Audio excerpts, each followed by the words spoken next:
Hello. Today we're going to talk about professional liability and the need for quality auditor judgments and ethical decisions. To be short, we're going to talk about litigation risk, legal risk associated with auditor profession. We mentioned the audit equation. Audit risk is a probability that an auditor's opinion about financial statements is incorrect or wrong. Audit risk equals to inherent risk multiplied with control risk multiplied with detection risk.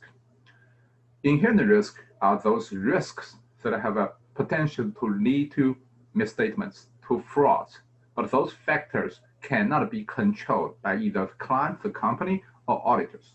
For example, the risk associated with business, the risk associated with political environment, the risk associated with global economy.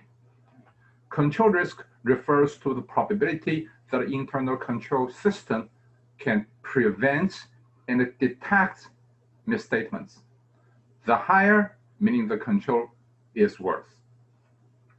Detection risk is a probability that auditors, after they do their work, cannot find material misstatements. Generally speaking, the harder auditors work, the more experienced auditors are, the risk is supposed to be lower. So when we see that auditors are afraid of giving wrong opinion, auditors want their audit risks to be low. What drives auditors' concern associated with audit risk? What makes auditors afraid of giving wrong opinion? Realistically speaking, it is litigation costs, right? If auditors give wrong opinion, and if somebody suffers loss, auditors will get sued. And if they lose, they will lose a lot. One close example is Arthur Andersen and Enron. When Arthur Andersen's name was associated with Enron and was involved in Enron's fraudulent financial reporting activities, which later found out to be not guilty, but Arthur Andersen, one of the big five back then, quickly went bankruptcy. So the cost of delivering low quality audit opinion, audit report is extremely high, and especially in US. Right? In United States, we have a few unique things that make this cost for litigation costs for poor audit really high. One, we know that the US is famous for lawsuits, right? When auditors are giving their opinion, auditors are viewed, audit opinion are viewed as something like insurance policy, because for auditors, when they issue opinion to the financial statements of their clients, right, clients charge them, right? And the companies like to find reputable auditors because they are supposed to deliver better work. They are supposed to be more convincing, and they pay more for that. So from some perspective, from those who use financial statements to make their investing decisions, they rely on auditors' opinion. They view auditors' words as some kind of insurance policy. So whenever they feel they lose because they relied on financial statements, they will sue auditors as well. Also, another way to explain is deep pocket theory. What is deep pocket? When a company approaches bankruptcy, usually they don't have any money. They don't have much money in their bank accounts. So those who sue the companies, they want to find somebody who will be sued along with the clients, with the company, and they have deeper pockets. Auditors are usually the first one to be considered. Another reason is, I don't know how many people heard about a class action lawsuit, right? When the same people suffer the loss for the same cause, similar loss, and to save their litigation effort, to save the costs, they can choose to do litigation lawsuits. They can choose to do class. I don't know how many people heard about a class action lawsuits.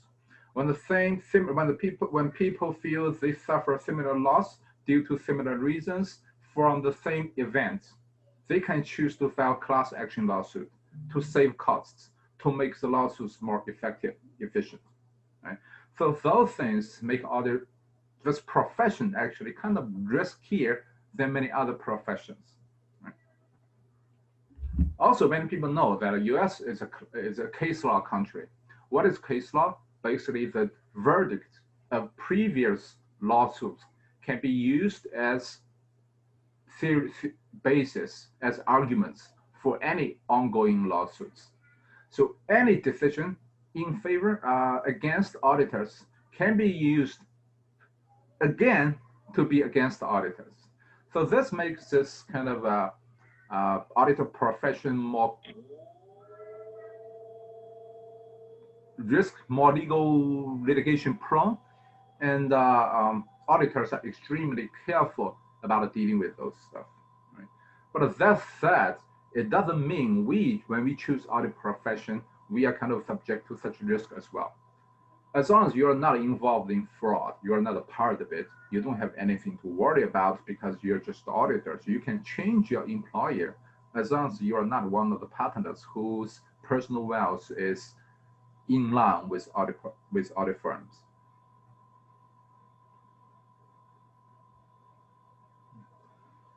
So first, before we dive deeper into this issue, we can look at the history of auditors, or the evolution of auditors' litigation costs. Right? When it first started, auditors are not supposed to be liable to many people. Okay, what happened was long time ago, auditors, what people need to present their financial statements, need their financial statements to be audited by auditors. One example is, for example, there's a company A want to secure a loan from Wells Fargo, right? So Wells Fargo says, okay, I don't want to just trust your financial statements. I need it to be viewed by somebody else, do some work. Tell me this financial statements is trustworthy, right? So this company A found an auditor, tells them the purpose of this audit and who this financial statements is going to be presented to, right? So back then, auditors were only liable to Wells Fargo. Later on, it's kind of changed because the purpose of this audit, the audit report, is very clear: to secure a loan, right? So if work is done properly, no matter who rely on the financial statements, as long as it's a financial institution, that should not matter. This company A, they can use a report, submit it to Wells Fargo, also submit to Chase, also submit to Bank of America, see whoever gives them the loan or whoever gives him the better rates, right? So although the purpose of the audit is to present this financial statements to Wells Fargo, but if Chase used it, if BOA used it, auditors are still responsible to those banks as well. So this is called a foreseen users. And later on, with our capital market, things change again. Why? Because as long as it's a properly done audit, as long as it's a quality audit, everybody should be able to rely on this. Every reasonable person with sufficient knowledge to interpret financial information should be able to rely on this. Right? Anybody that might use financial statements should be in the consideration of the auditors as well when they do their work. So even if this purpose was initially to secure a loan from bank, but as long as it's disclosed to the public, like today, all the publicly traded companies' financial statements are disclosed to the public. Anybody who relied on this financial statements disclosed to public, if they made any decisions based on the financial statements, auditors are liable to them. This is called a foreseeable users. Right? So what do we mean by this? If somebody look at a financial statement, there's a publicly available financial statements, right? It doesn't specify who's going to use it. If bank used it, later they found they were misled by the financial statements, they can sue auditors. If a stock trader relied on it, bought a stock or sold a stock, later they realized they made a bad decision because they relied on the financial statements, which was misstated, and the auditors didn't find out, they can sue the auditors as well. So everybody, as long as it's reasonable to say they can be foreseen to use the financial statement, to rely on the financial statements to make decisions. We call them foreseeable users, and auditors are supposed to be responsible to those people as well. Sounds dangerous, right? You just get a job, try to feed a family and make a good living, and suddenly you are responsible for so many people. However, starting a litigation is not so easy, right? We know there should be probable cause, there should be causality link. Suffering loss is not enough, right? For those who start a lawsuit, they need to prove that at first, financial statements were misstated. Second, misstated financial statements was the reason that they made bad decisions, bad finance decisions. Right? So what do we have to do? What auditors they can do about it? First, we see some very interesting strategies, right? Let's take it first, called voluntary disclosure and early disclosure. What does this mean? Auditors encourage clients, and clients sometimes they voluntarily do. When they have something not good about the future, they choose to announce it as early as possible. Why as early as possible? Because if you announce it very soon, right? First, from the intention parts, we can say that the companies, they do not intend to mislead anybody, right? And also, the sooner you announce such bad news, the longer the period would be between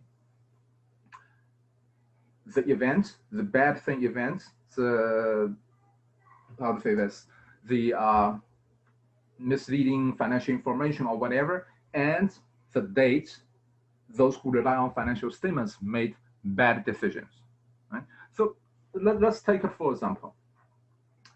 Let's say this particular company, company A again, right? They made financial statements. Financial statements was overstated, right? And Jack bought stock based on overstated financial statements the same day.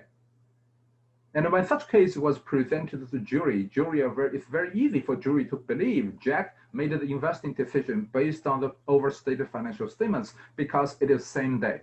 For same day, there are not many events going on what affected Jack's decision. However, if there were 6 months between the overstated financial statements or between the bad news and Jack's bad decision, it's not going to be easy to convince the jury that this information was the only reason or was a major reason Jack made the wrong call, because it's such a long time period. Too many things can happen. Who knows what else affected Jack's decision? We all know benefits of doubt, right? And from auditor's profession, what can auditors do to avoid being in such position, right? First, let's talk about the major reasons auditors are charged for, okay? Let me make this statement. Auditors are not supposed to be 100% right.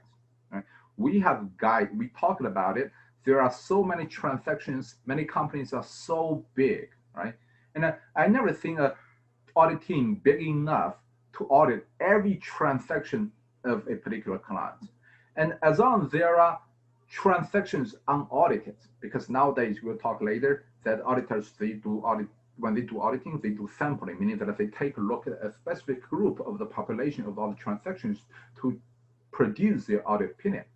So as long as auditors are enabled, as long as it's not reasonable to ask auditors to audit everything, then auditors are never expected to be 100% right.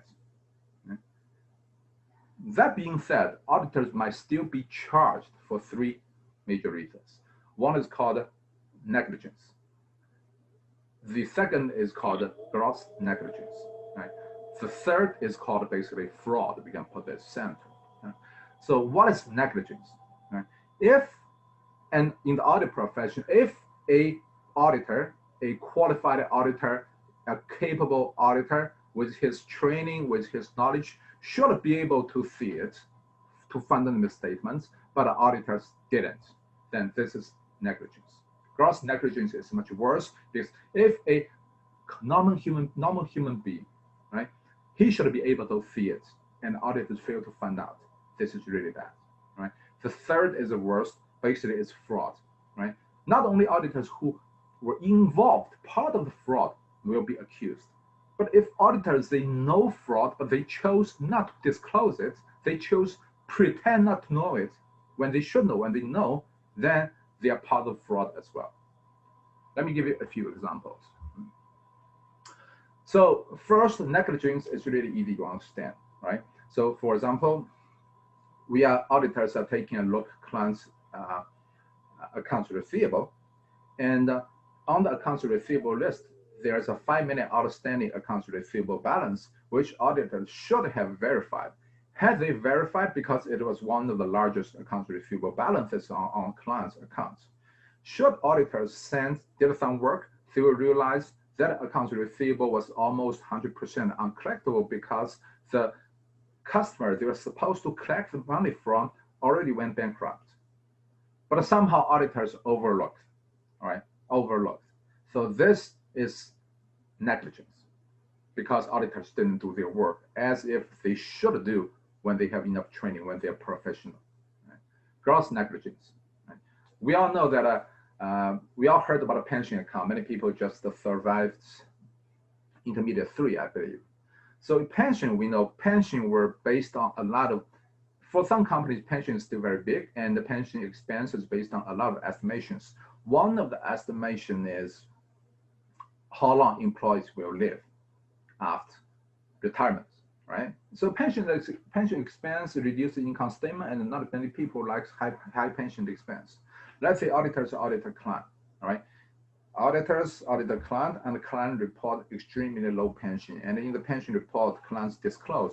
We assume our employee, the reason we have such low pension expense is we assume our employees will survive, will live 3 years after retire.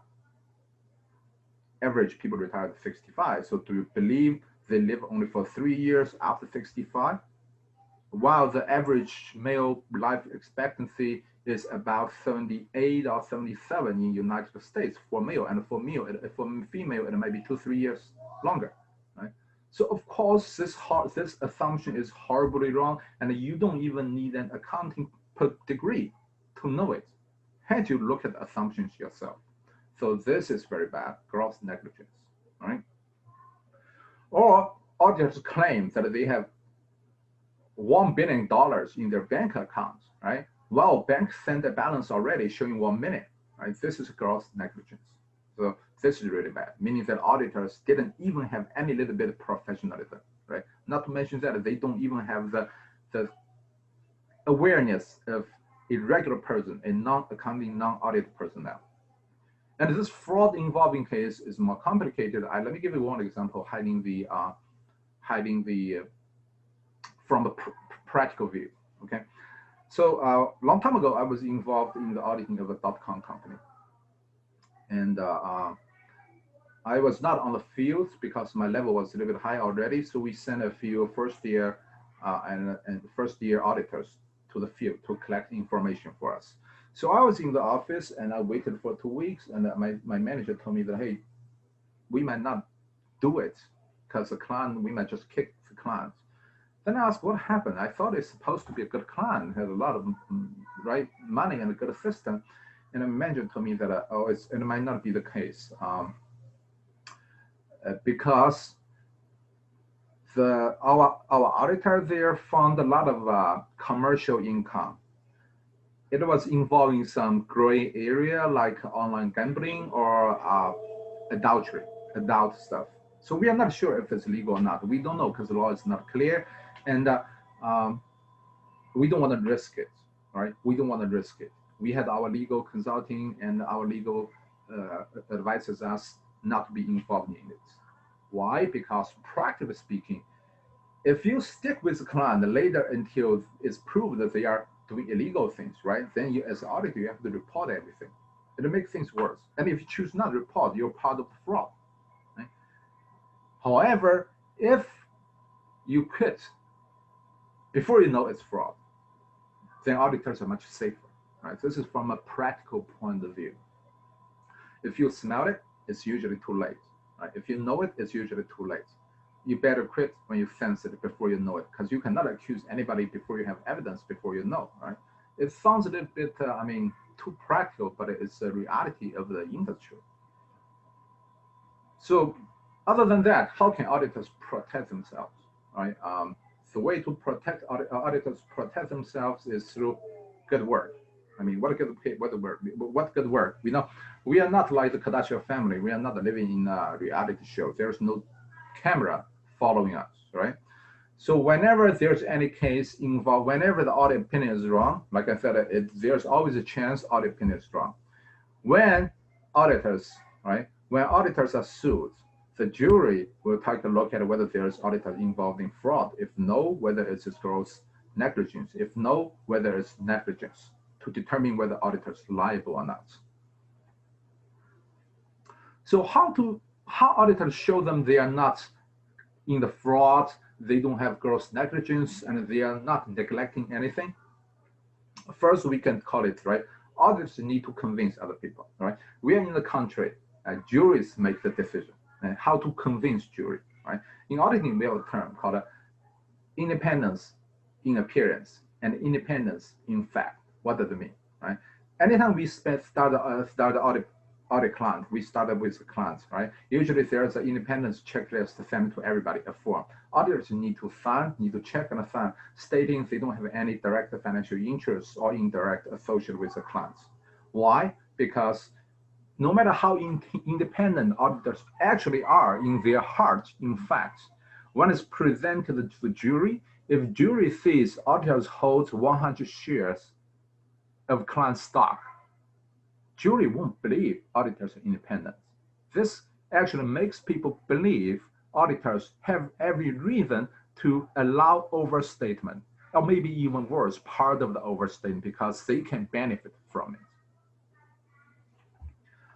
So this is one thing, right? Auditors care a lot about independence of course they care about independence in fact, but they do a lot of work to make sure they are independent in appearance as well, right? And other things, right? Auditors firms require auditors to take enough training. They pay employees to take CPA. They pay auditors to sit in those trainings, right? And they often have in audit firm trainings as well, technical trainings, ethical trainings, everything. So at least from the paper track wise, right? They can see that, hey, look, our auditors, at least we are doing our best to train our auditors, right? To make sure they are equipped with the most up-to-date knowledge, and they are trained to be ethical, right? To be professional.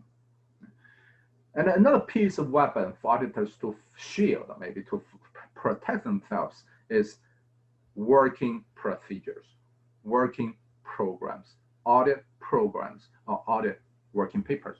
That's what auditors do, right? In the typical audit working paper, for all the accounts auditors check, okay? It's very clear, right? Auditors need to state who did the work.